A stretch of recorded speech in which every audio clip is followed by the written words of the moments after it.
It was since my wife. Since my life, mwanamai. Chirungu chekumba kwenyeri. Ina ndekunyepere. Zimu nakaenda kuchikoro. I'm very learned. You was not educated. Yeah. Not educated.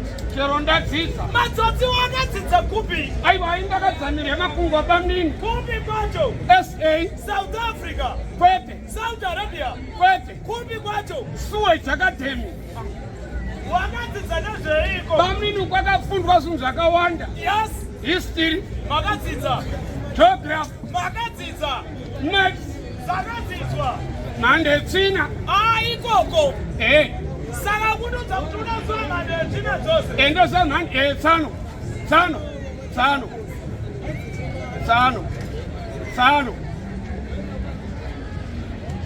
Ndoziva mhando yetsvina dzese. Waraiti. Ukandibvunza mazita adzo, madzitateguru padzakaitirwa dzinoziva.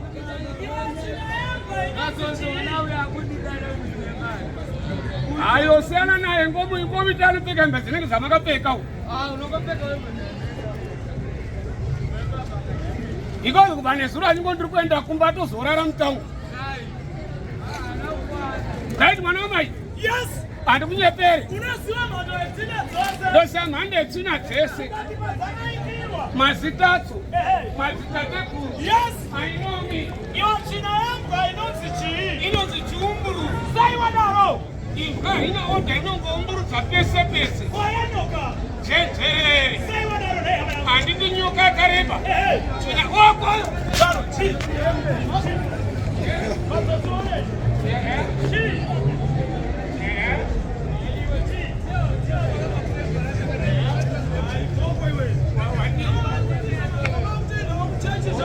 Ndaona tsingo. Ndikatogona ngokudini. Iwe hauna kunzwera song yakaibva iye.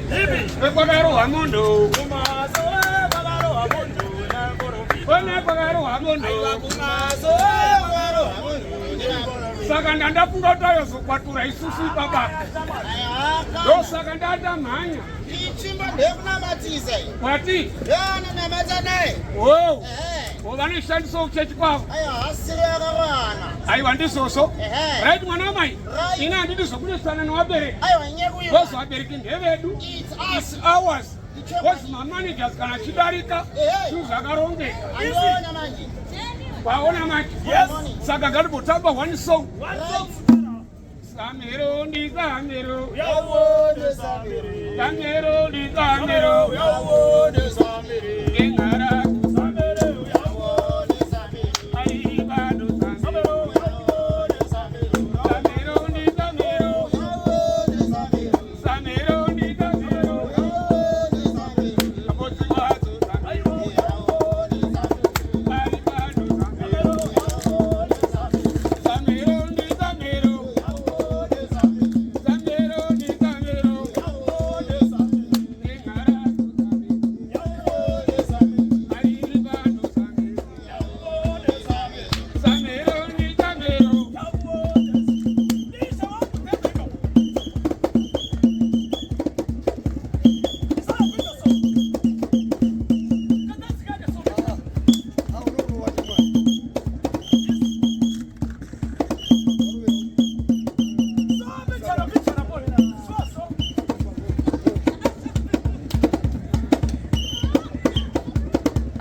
I just go over it up and it up.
seiwo Pensa no mhando sei. nepamangwana pamwava uri kubasa kwemukwasha yauya wangu chaiwo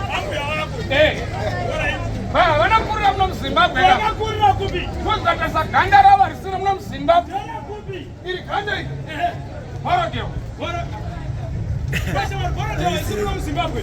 kunogara nakasiyana nekumbari vakafanana